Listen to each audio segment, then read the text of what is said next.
Are you looking for better shooting experience? How about a facility where you can shoot all of your firearms in the same day, where you can move and shoot steel, draw from the holster, and practice your rifle work out to 600 yards? Shoot a very challenging sporting clays course or a round of trap or skeet. You can do all that and much more at the Aurora Sportsman's Club.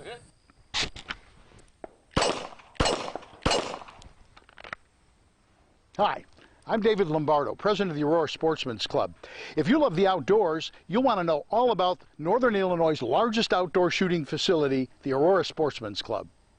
If you're a novice looking for a basic course, an experienced shooter looking for an advanced course, or perhaps you want to participate in your favorite shooting event, or just spend an enjoyable day with a family, the Aurora Sportsman's Club is the only shooting facility in the region that offers all that and more. Interested?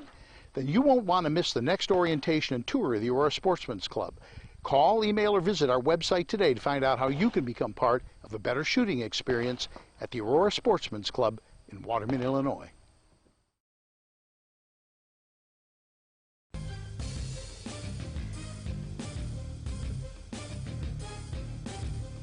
He is the human Molotov cocktail that they can legally throw into the system that stole their lives from them.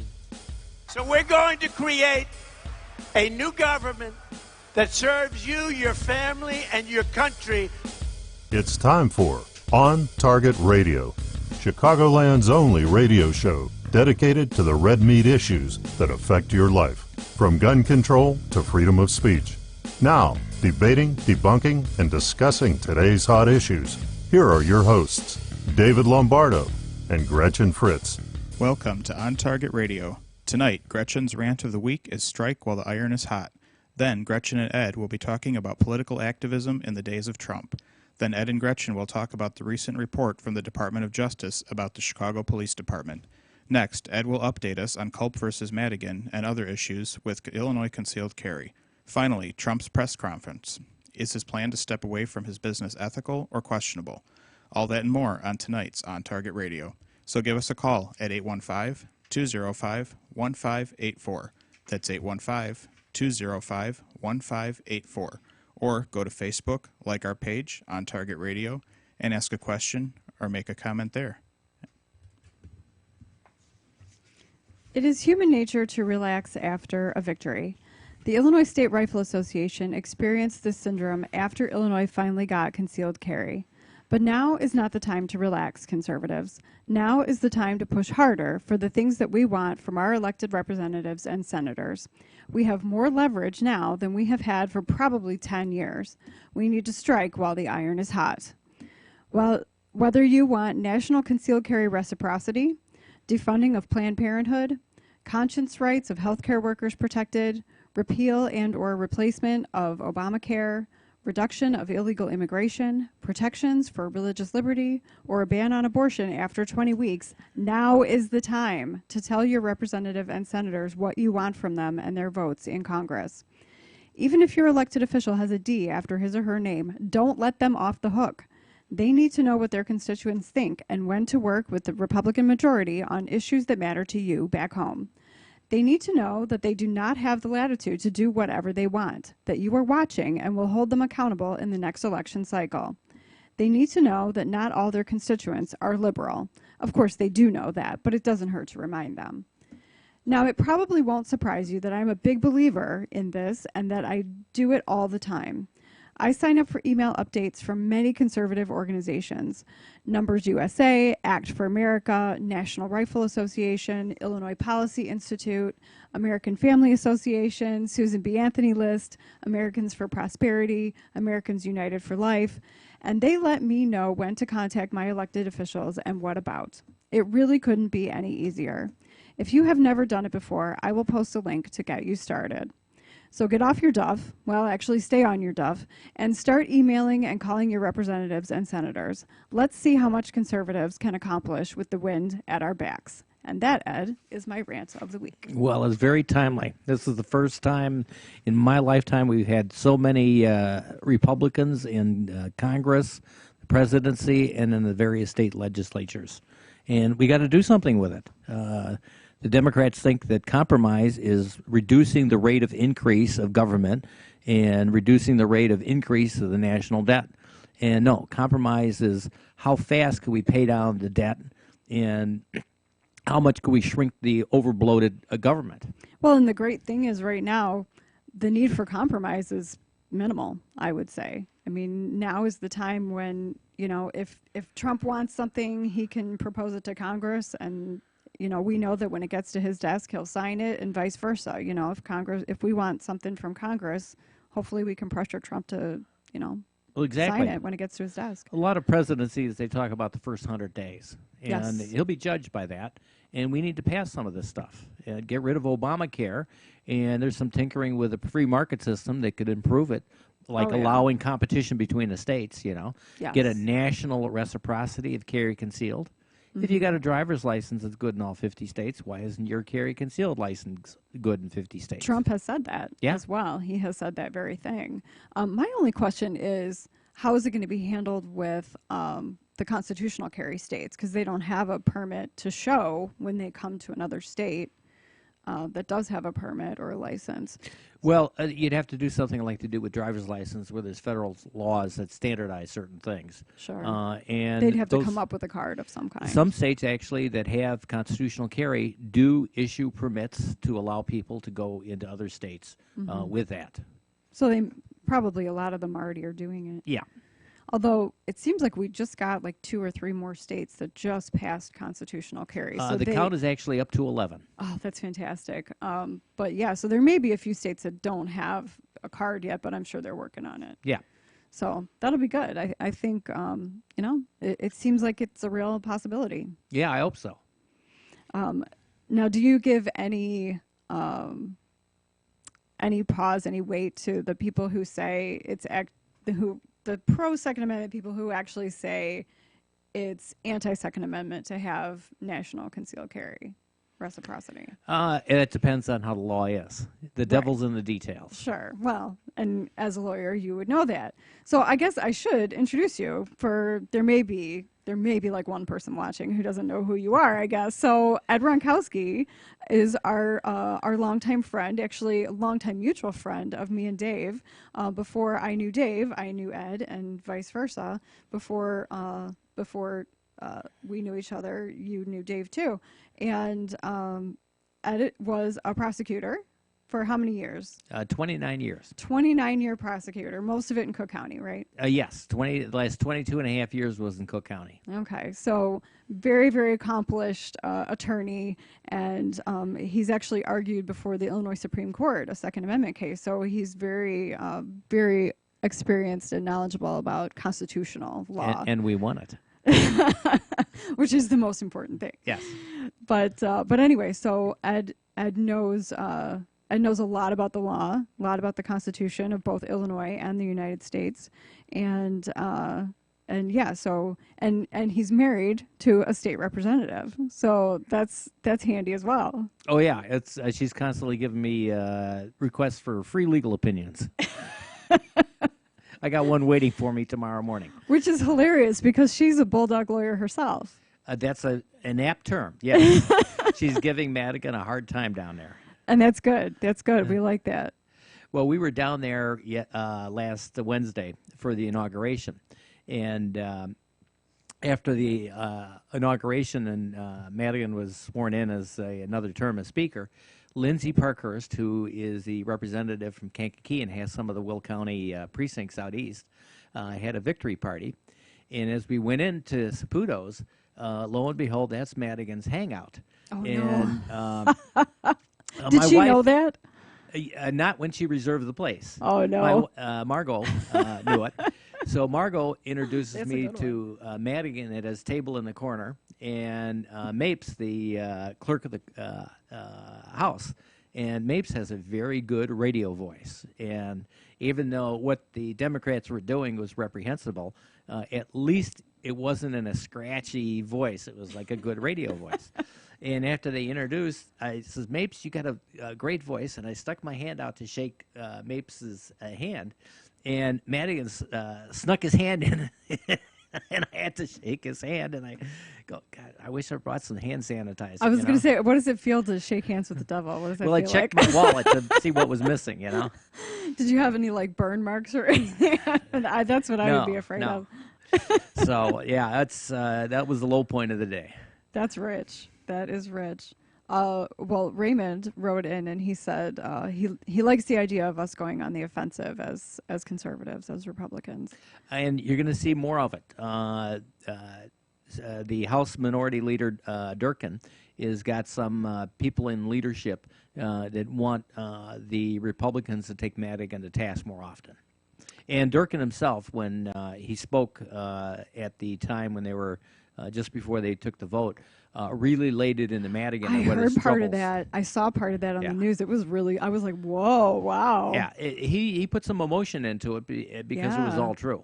Well, yeah, but I mean,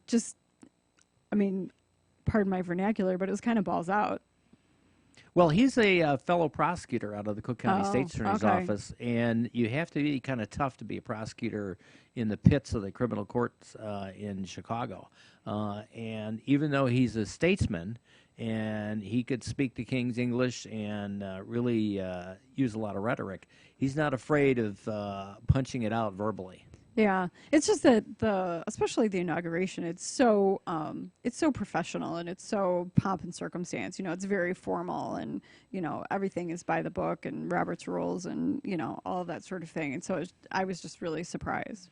Well, the rules that they have in the House, and they're going to be voting on that soon, gives Madigan all the power. And they've actually researched it and found out there is no state that has rules giving so much power to one person as Illinois. I saw that. And that's the problem we have for all these decades with Madigan having iron fist. We then and some of those laws he has been instrumental in passing, and some of them just were.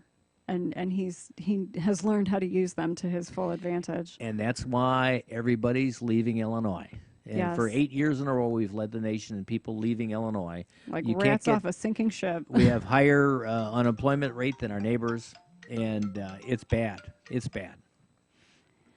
So, so when we come back, I think we're almost done with this segment. When we come back, we're going to be talking about the big announcement on Thursday, I believe it was, about the Department of Justice and the consent decree with the Chicago Police Department.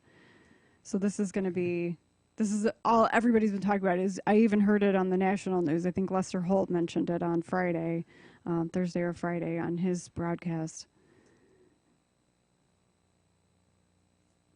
So,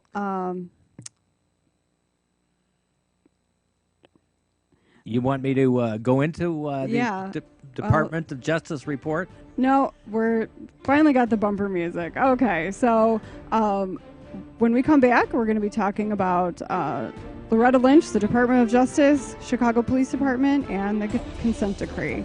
So all that and more when we come back with more on Target Radio.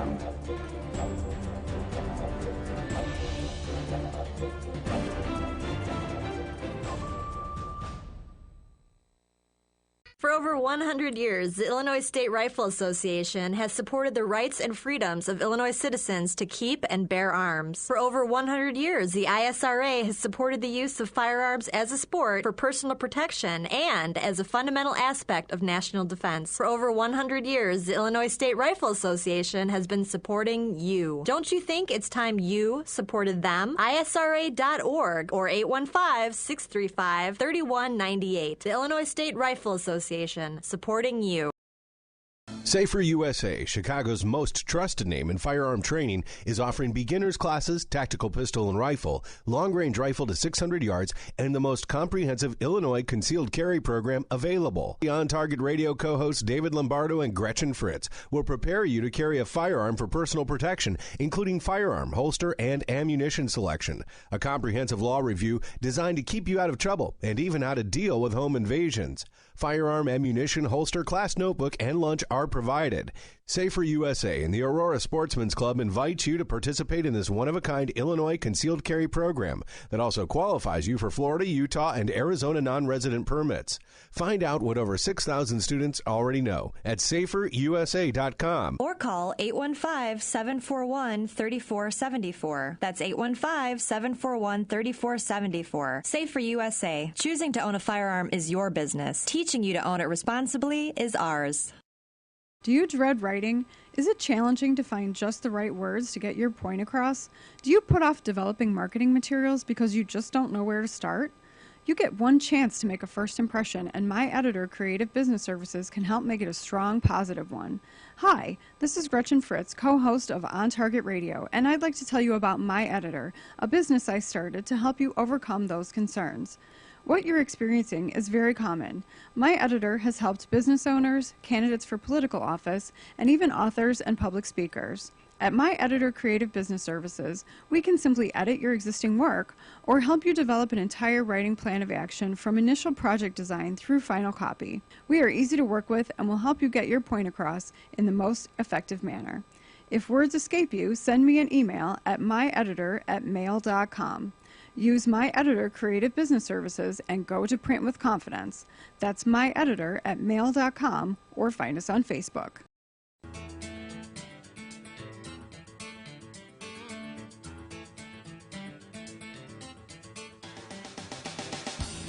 You're listening to On Target Radio with David Lombardo and Gretchen Fritz.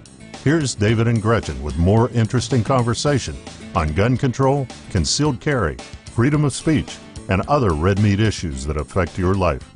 This segment is brought to you by the Will County Grassroots Division of the Illinois State Rifle Association. Join like-minded friends supporting the right to keep and bear arms in Illinois at 7 p.m. on the third Wednesday of the month at the Silver Dollar Restaurant in Elwood, Illinois.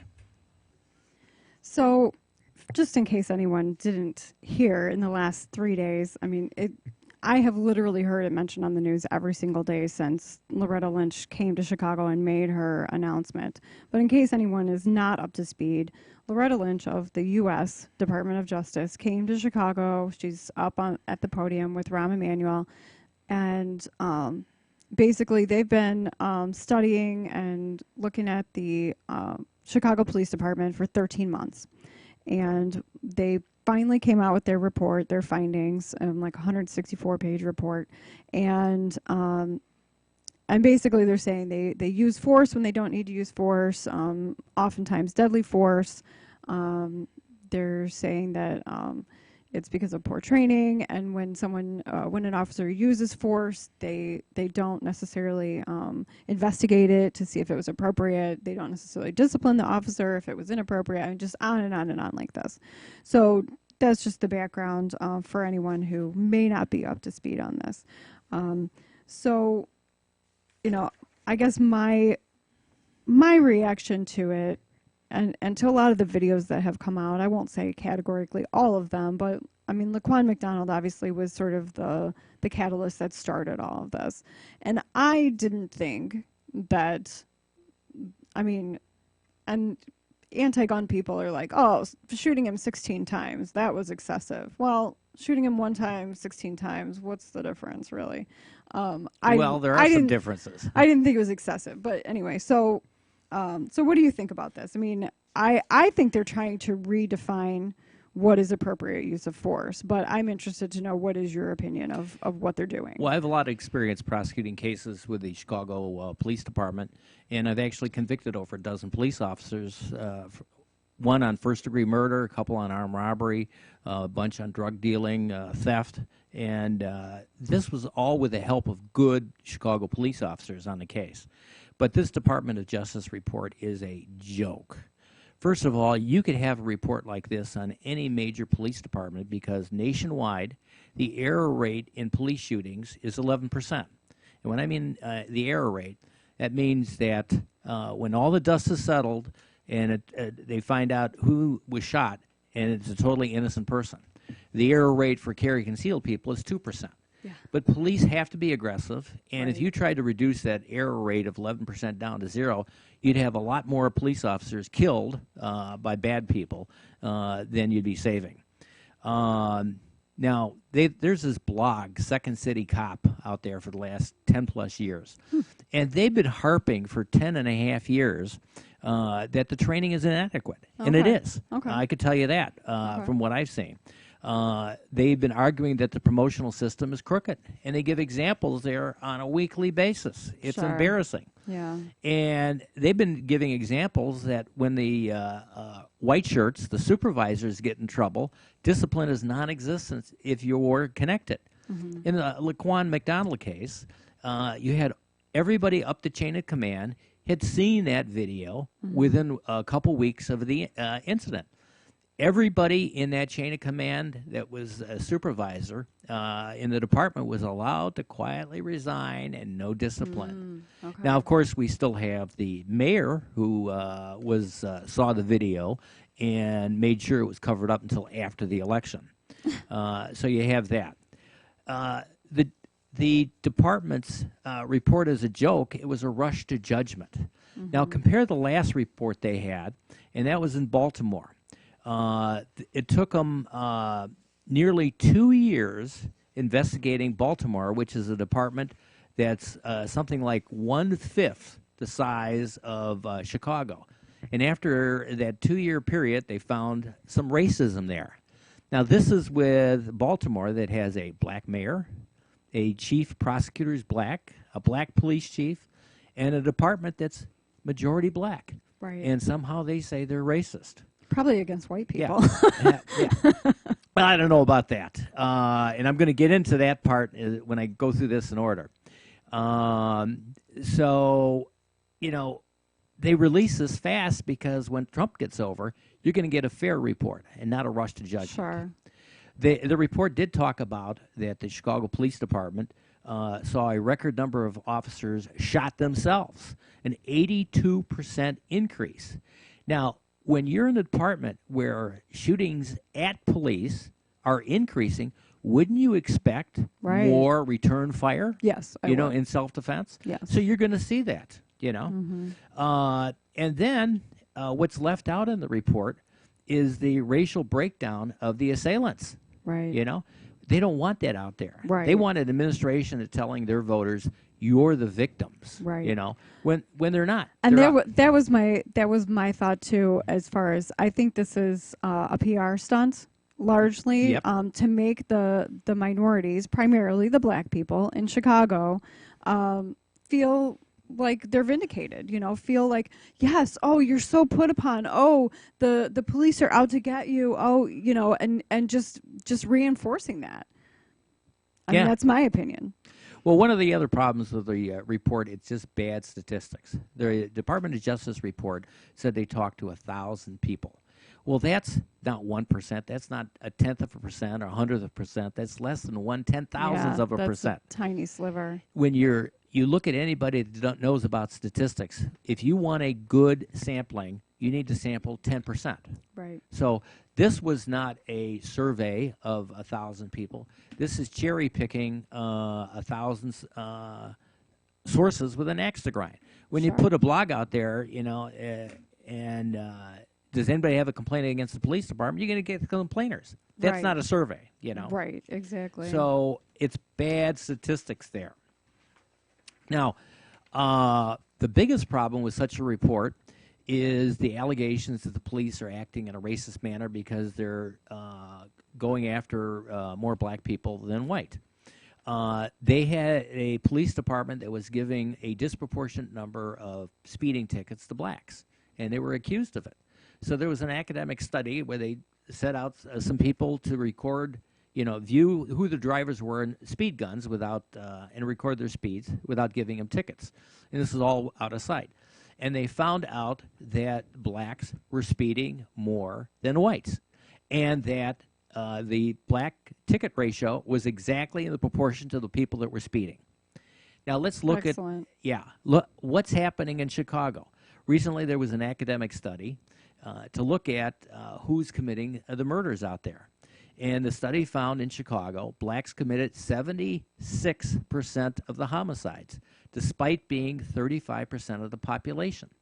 Yes. If blacks are committing 76% of the homicides, wouldn't you expect the police to be stopping them more and charging them more, and the report said that it was 80%. The whites, who compose 28% of the population, they committed 4% of the homicide. Hispanics, which comprise 30% of the city's population, committed the remaining 19% of the homicides. So the report doesn't use statistics. They don't look at it that way. Right. When you look at the actual statistics, the Chicago police are actually stopping the same number of people they should be stopping that are out there violating it. So one of the big things that's missing from this report is all the tens of thousands over the years minorities that are killing tens of thousands of other minorities. It's black on black crime, Right. like something like 93%. Right. Why doesn't anybody talk about that? And the police are our only defense about it. And when you get this anti-police rhetoric that we've seen by the Democratic administrations in Chicago, the solve rate keeps dropping and dropping and dropping. Right. And there used to be some districts you'd have a solve rate 60 to 70%, 80% of the case. Right now, it's 26%. That's shameful. And it's the administration. And they're also not prosecuting gun crimes to the full extent that they could be, to where they lock people up for 5 years, 10 years, longer for these things. And they're complaining about, gun violence. Well, it's because you keep letting the same people go back and do the crimes again. Well, it's in federal court. They have federal statutes that have mandatory minimums of 15 years, which is much higher than Illinois state courts. And when they've totaled up all the federal gun crimes that are committed, that are prosecuted in the Northern District of Illinois that covers the Chicago area, that is the lowest of some 90-some federal district courts across the United States. Right. There's a reason behind that. The orders are coming from Washington. Right. That there's no priority in it. Because if you start prosecuting those cases, you're going to get the bad guys off the street. And instead, the administration wants to tell their voters out there that you're the victims here. Right. Well, and the narrative is we need gun control. That's the narrative that they want to populate. And so they keep, like you're saying, they keep it going. Yeah. Well, the studies show that when you have more guns out there, there's less murders. When you pass carry conceal, the legal number of murders guns. go down. Yeah. Legal not, guns. Not the gangbangers, but us. Yeah. Well, us they people. think that if you have a registration scheme, it's going to stop these criminals from possessing guns. The last thing a criminal wants is a gun that's registered to him. Really. So that's the most ludicrous argument. Well, right, gun control in total. I mean, there's not one aspect of any part of gun control that actually makes logical sense. I mean, if you actually break it down. So, yeah. So that was, we actually may continue on this because this is a really good topic, but we do want to get around to Madigan versus Culp and some other Illinois concealed carry issues when we come back with more on Target Radio.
For over 100 years, the Illinois State Rifle Association has supported the rights and freedoms of Illinois citizens to keep and bear arms. For over 100 years, the ISRA has supported the use of firearms as a sport for personal protection and as a fundamental aspect of national defense. For over 100 years, the Illinois State Rifle Association has been supporting you. Don't you think it's time you supported them? ISRA.org or 815-635-3198. The Illinois State Rifle Association, supporting you.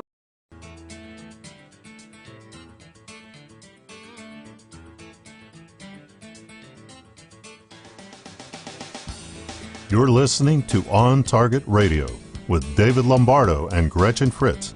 Here's David and Gretchen with more interesting conversation on gun control, concealed carry, freedom of speech, and other red meat issues that affect your life. So the only other thing that I wanted to mention about this Department of Justice incident in Chicago is that they're actually doing this all across the country. This is 21, number 21 of consent decrees that they're doing around the country. So big cities all around the country, and this is from the Tribune. I mean, this is not even from a conservative news source. And what it makes me think of is, you know, what they started saying after, you know, all the incidents in Ferguson, the incidents in Baltimore. They were talking about having nationalized policing standards and practices, and kind of, you know, the idea of bringing in like United Nations peacekeeping type of thing into certain areas. And I think this is, you kind of skirted it. I mean, you kind of were almost there, but I think this is part of their plan to just kind of nationalize everything and have more control and just take over everything. We already have a national standard. It's called the Bill of Rights. It applies to all 50 states, and it's been interpreted to impose some restrictions on the use of force by police officers. And you teach carry concealed, I teach carry concealed. We incorporate those national standards in our training, and the Chicago police should do that. They have been complaining themselves that they don't get these use of force seminars. And like Laquan McDonald, he did a shooting, and everybody's seen it. He fired, 16 bullets into this guy. Mm-hmm. And the law says if you're trying to effectuate a felony arrest or any arrest where the person is trying to escape by the use of a deadly weapon, and a knife is a deadly weapon. Yes. The police don't have to wrestle the knife away. They could order him to drop it, and if he refuses, they could shoot him. Which is what they did. And the guy shot him twice. He went down. Now, under the case law of Illinois, is when you shoot somebody in self-defense and he becomes disabled or down and no longer able to be a threat to you, you have to stop shooting. So the issue becomes what happened there. It wasn't a first-degree murder. He didn't intend to commit a first-degree murder in front of 6 other police officers. Sure. It's called second-degree murder in the old law, voluntary manslaughter of unreasonable belief of self-defense. It's probationable. And he had an unreasonable belief that his shooting was in some sort of self-defense. And under those circumstances, he can't continue firing into him.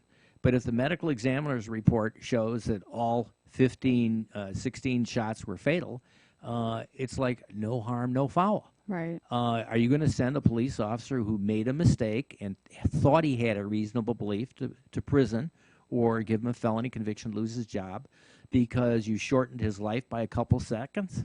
You know, right. No jury is going to do that. Right. Under the well, circumstances. I think the other thing too is that it's hard to know precisely how much force to use. I mean, once you're in that situation, your adrenaline dumps. It's hard to recognize the fact that, oh, I can stop pulling the trigger now. Well, it's Dave's course when he talks about the psychological aspects of being in a gunfight is the best ever, and you have to understand that. And I don't see why the Chicago Police Department doesn't have standards like that. When I went from Will County to Cook County, and they found out I had written a law review article that was recent on the use of deadly force in Illinois, they had me give a 1-hour lecture update to all the investigators who carry firearms with the Cook County State's Attorney's Office. And I've done that same seminar on a few other occasions. It's easy. And you could always, there's assistant state's attorneys all over that have the ability to give updates on that. And I've shared some of my information with a lot of other attorneys and carry concealed instructors. So there are experts out there that could talk about this and give updates. And one of the most important updates in our 4-hour presentation on the use of deadly force is you have to stop shooting once the person is down and disabled. And that's all that Officer Van Dyke did. He didn't stop shooting. The first initial shots were legally justified. So you have to explain that to them. And all these police officers, the ones you talk on the street, the common sense ones, the ones that know what they're doing, the ones that get the job done, complain about not being able to get into these training classes and not having on-the-job training. And that's a shame. And you know where the buck stops there? Rahm Emanuel and the police chief. Right. Yeah. It's not the blue shirts. No. It's the white shirts. Right. And the political bosses. They don't give them enough money, and they don't authorize Well, I was going to say, it sounds to me like it comes down to dollars, and they're just not giving enough dollars towards the Department of Training. Well, you don't have to get a Hollywood production in there. You call the Cook County State's Attorney's office and get an assistant state's attorney in there to do a 4-hour presentation on updates and of the law and exactly what you can and can't do. It's still dollars, though, because I've been through some of those trainings myself, and when you come off the road, somebody else has to go on the road. So, you know, when I was on the highway, so that was what we said. But, you know, if I'm on duty, I'm still getting paid, but somebody has to be out there policing. So it's overtime money. It's salary. It's staff money. Well, when they pay these $5 million judgments that you wouldn't have had if you had some training, right? If you pay a little bit now, you'll be paying a lot less in the future. Sure. No, I'm not disagreeing with you. I'm just saying it is money still. Yeah. So the next thing that we want to talk about is Illinois concealed carry, which, of course, anyone who knows anything about Safer USA knows that you wrote our law presentation. So you're very, very well versed on Illinois concealed carry. And all of us, because of Safer USA, because of On Target Radio, and because of just who you are, we all keep our ear to the ground as far as new developments that are going on with Illinois concealed carry. And one of the ones that is out right now, you're actually involved with, is Culp versus Madigan. Yeah, Culp versus Madigan was a lawsuit by several organizations and the plaintiffs who are all out-of-state carry concealed applicants, and they were denied an ability to apply for an Illinois carry concealed permit. They went for a motion for a preliminary judgment. It was denied, and they took an appeal, and the appeal was argued last September and decided on October 26, 2016. And two of the judges agreed with the denial, saying it didn't meet the legal standard, and they applied a test of the Illinois law that's a little bit too permissive, as opposed to the minority judge who followed the legal test that was applied in the original carry concealed lawsuit that declared that the Illinois lack of a carry concealed law was in fact depriving Second Amendment rights.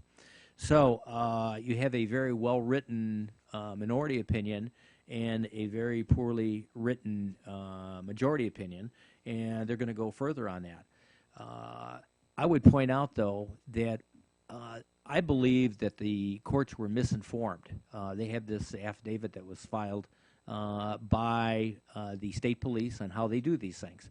And they had the director of that unit that issues carry concealed file an affidavit, and she said a whole bunch of statements that the appellate justices, two of them, hung their hat on to deny the preliminary injunction to prohibit them from denying applicants from out of state.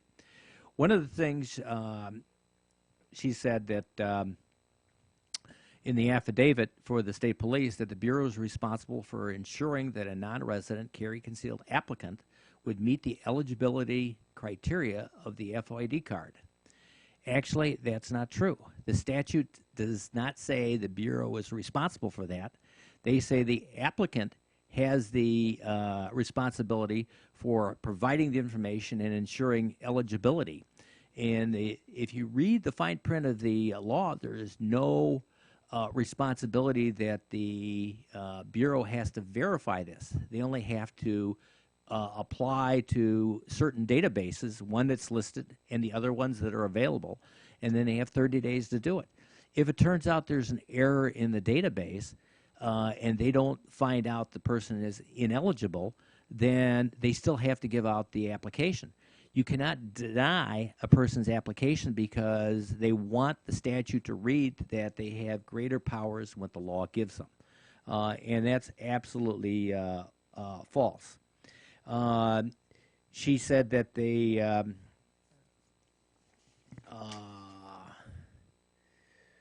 let's see, what's the next one here? That they have difficulties verifying non-resident criminal histories.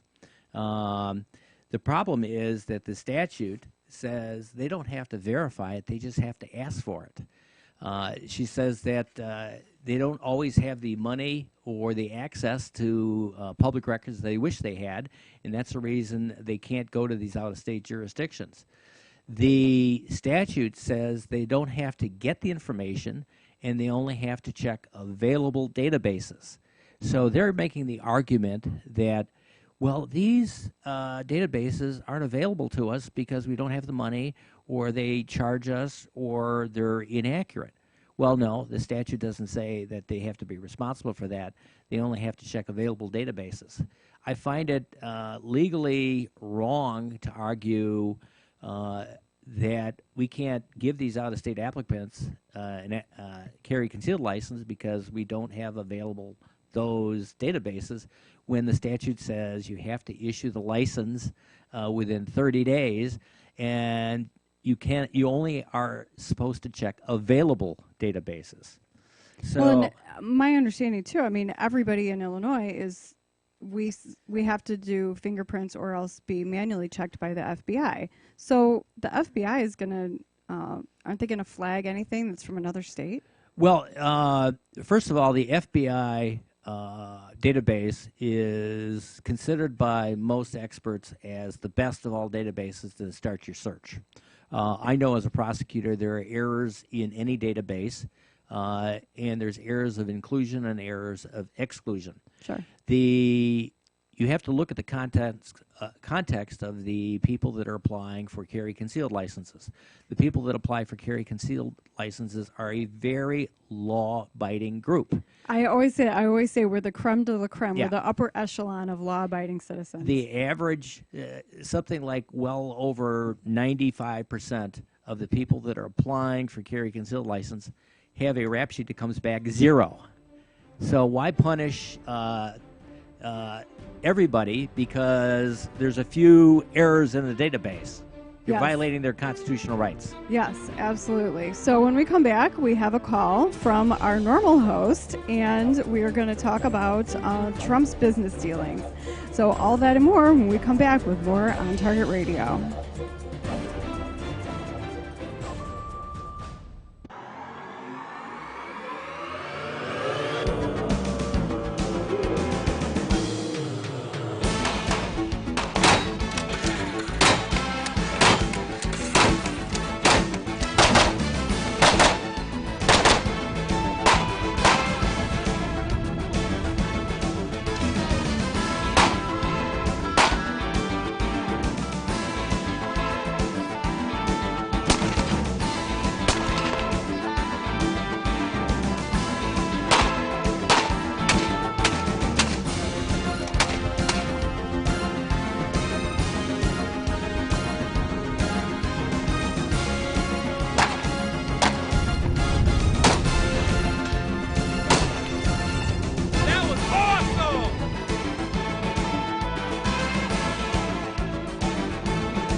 Safer USA, Chicago's most trusted name in firearm training, is offering beginners classes, tactical pistol and rifle, long-range rifle to 600 yards, and the most comprehensive Illinois concealed carry program available. The On Target Radio co-hosts David Lombardo and Gretchen Fritz will prepare you to carry a firearm for personal protection, including firearm, holster, and ammunition selection. A comprehensive law review designed to keep you out of trouble and even how to deal with home invasions. Firearm, ammunition, holster, class notebook, and lunch are provided.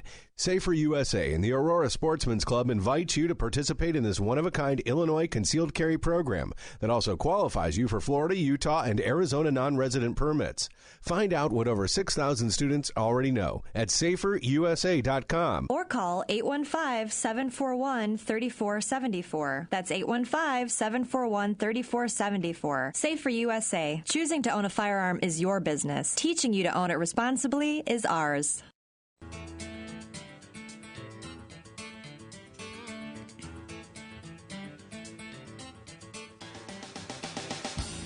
You're listening to On Target Radio with David Lombardo and Gretchen Fritz.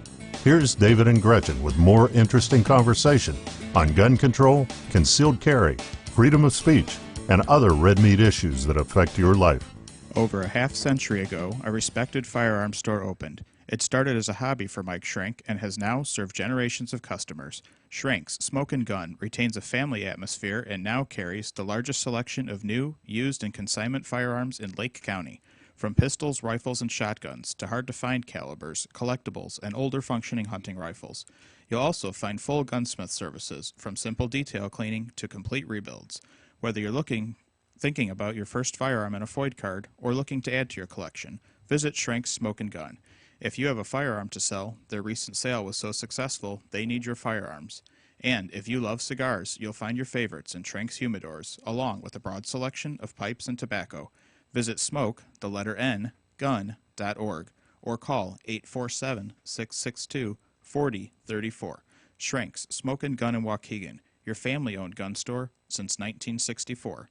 That's 847-662-4034.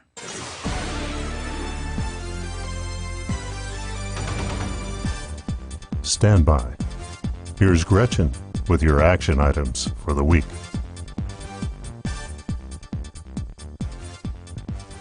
Join On Target Radio at Chicagoland's largest fishing, hunting, travel, and outdoor show, the Chicago Outdoor Sports Show, January 19th through 22nd at the Rosemont Convention Center.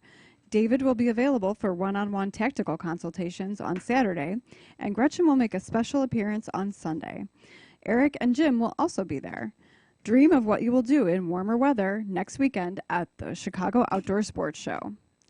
Care and maintenance of the M1 class will be held at the ISRA Range classroom on Saturday, February 4th from 9 a.m. to 3 p.m. Cost is $30 for ISRA members or $65 for non-members. To sign up, go to isra.org/events/the-official ISRA calendar.aspx and click on Care and Maintenance of the M1. I put this info on Facebook earlier today.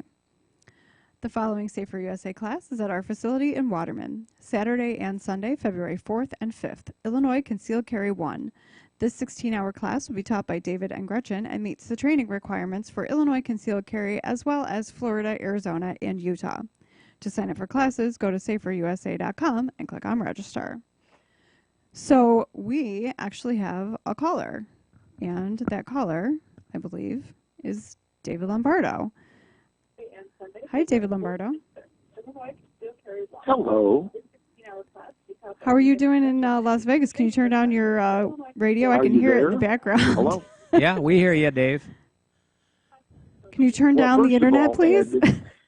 You grab the bottle of Gentleman Jack. It's the other bottle that's a 15-year-old Glenfiddich. Well, we drank that half down. So this is the good one. This is the one we should be drinking. Good show so far, but I have a question, and that is, how is it so much of this stuff is being really promulgated by Soros and Bloomberg? Why does nobody go after them? Why are they not being prosecuted for really open sedition? Because Obama's president. Next question. Well, that was easy. I mean, that can't be that simple. Yeah, I mean, you think the Department of Justice is going to go after one of Obama's supporters? No. It's the most politicized Department of Justice ever. The Attorney General has a meeting with Bill Clinton, and they cut a deal for Hillary. Everybody knows it. The FBI agents know it, you know. From what you have seen of what Soros has done and the emails that have been discovered and all that, is it actionable? Well, it would be premature and reckless to speculate what the evidence would show. What you'd have to do is subpoena the information and present it to a grand jury. But I suspect that there's a lot of smoke and there's a lot of fire there. Okay.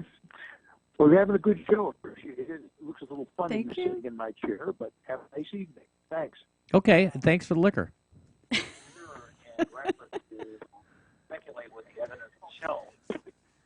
Okay, so our last topic that we wanted to cover, we did have one more under Illinois concealed carry, but unfortunately we don't have time, so we're going to have to circle back maybe next week and talk about that.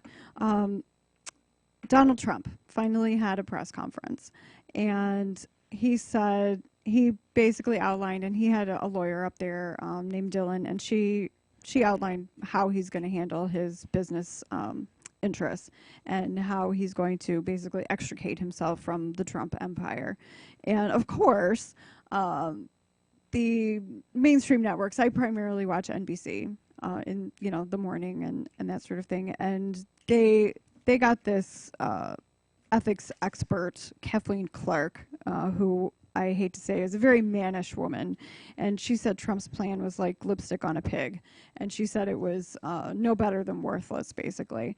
So what do you think? Do you think it's a decent plan, or do you think it's a terrible plan? Well, there's a law that governs this, and the law has penalties for having conflicts of interest for members of Congress and other public officials, and that law specifically exempts the presidency because under the Constitution, the president, the commander-in-chief, has to have some leeway to exercise his judgment and to do the right thing. And if you make certain options illegal, it's wrong. So Congress actually passed a law, signed in by the president when it was passed, that exempts the president from these conflicts. So you don't need any plan whatsoever. If Trump wants to voluntarily put some sort of plan because that's what he wants, that's fine. If he wants to run the business in his spare time, that's legal, and it's not unethical to use the laws. You know, look at some of our Congress members that are using all the tax loopholes that they write themselves to become millionaires. Mm-hmm. There's a lot of millionaires in Congress because they do that. So Trump's not looking to make himself rich.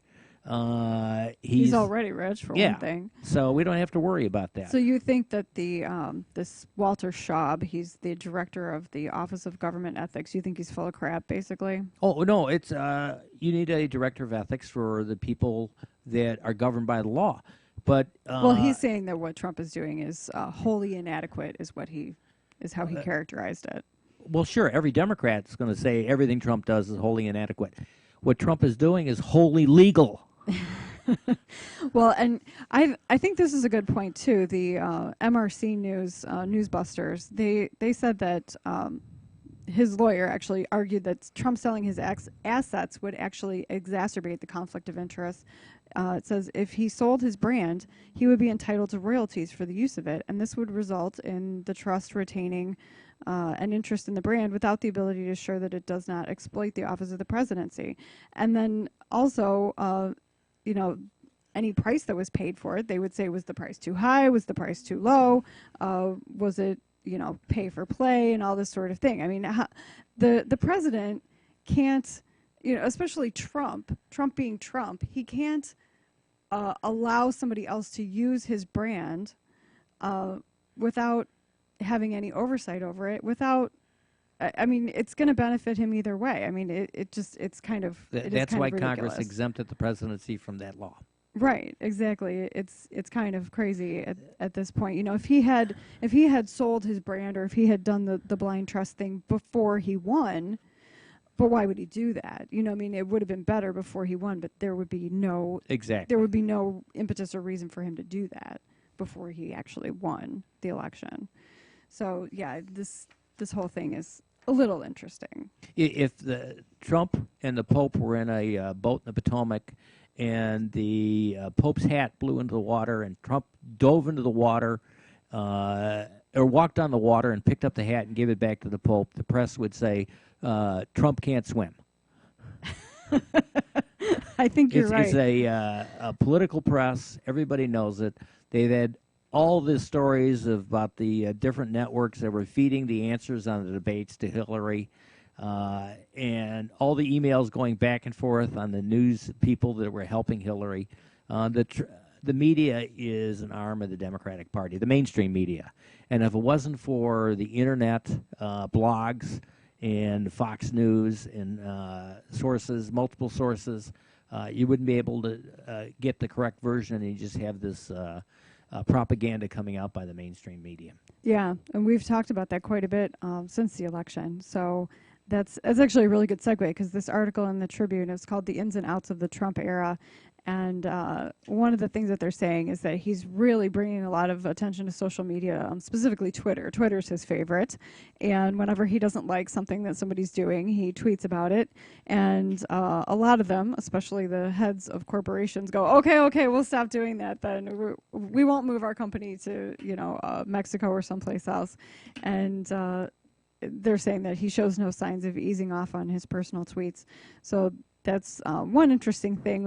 I'm interested to see if once he's inaugurated, if he continues that, or if somebody convinces him to scale that back a little bit. But I heard one pundit on Meet the Press this morning saying, you know what, that's the times we live in, and just get used to it, because that's Trump and that's 2017, so just get over it, was basically what she was telling Chuck Todd, which I thought was pretty funny. Well, the voters just got sick and tired of watching the political ruling class making decisions, why they trade favors back and forth, and why they're all getting rich and richer, and the middle-class people were missing out on the jobs, prosperity. And the rules just don't apply to them. I mean, Exactly. I think Hillary Clinton is the most obvious example of that, of how, if any of us did that, we would be in prison, but, she's walking around. Yeah. It's Truman had a saying, I don't know if I'm quoting it exactly, but you can't get rich in politics unless you're crooked. And she came out of the White House dead broke, and now she's worth many millions of dollars. Billions, I think. Yeah. If you include the Clinton Foundation, which I think you kind of have to, it seems like it's her own personal piggy bank. Here's Bill Clinton when he was running for presidency, and he was taking campaign donations from Red China, being funneled through intermediaries. People went to prison for that, and the press wasn't complaining that Bill Clinton violated the laws and made special favors to China because they funded his campaign illegally. They're now going after Trump because he's following the law that exempts him from doing that, because the law should not govern a presidency and restrict his options. The other thing that this article mentions is that it seems to be a first for sitting president. Trump's name will appear on the credits for The Celebrity Apprentice. He is still an executive producer of that show. He actually helped create that show, and he is still going to be involved with that, at least in name only. So that's another interesting tidbit. Well, Ronald Reagan was an actor, and the Trump's successor used to be the governor of California. Jesse Ventura, the former governor in Minnesota, was an actor, Mm-hmm. So what's the big deal? Yeah, I agree. I mean, especially that. He probably isn't actually involved, even though they have him listed as an executive producer. I don't think he's executing anything. I think his name is just on it because he helped NBC create that show when it was originally The Apprentice, and Chicago native won that first season of it. He helped create that, and so I think it's appropriate that his name can stay on that. I don't have a problem with that. The only other thing that I think is kind of interesting here, I mean, we do expect to see a lot of deregulation, a lot of these business regulations, industrial regulations being pulled back and gotten rid of, which I think will be great for the economy. You know, this liberal rag, which is the Tribune, is saying that that could be a negative thing, make some portion of the economy implode later, but I don't really see that to be a big issue. But they're saying "Made in USA" is going to be a big thing, going to be a Trump mantra, and I think that's great. I think the concept of "Made in USA," I think that if people prefer that, I think that's really beneficial. So. We'd like to thank you for joining us tonight, and we'd appreciate it if you'd tell your friends about On Target Radio. We'd also like to thank our engineer and announcer, Eric Allen, and our sponsors, Will County Grassroots Division of the ISRA, Schrank Smoke and Guns, the Illinois State Rifle Association, my editor, Creative Business Solutions, the Aurora Sportsman Club, and Safer USA.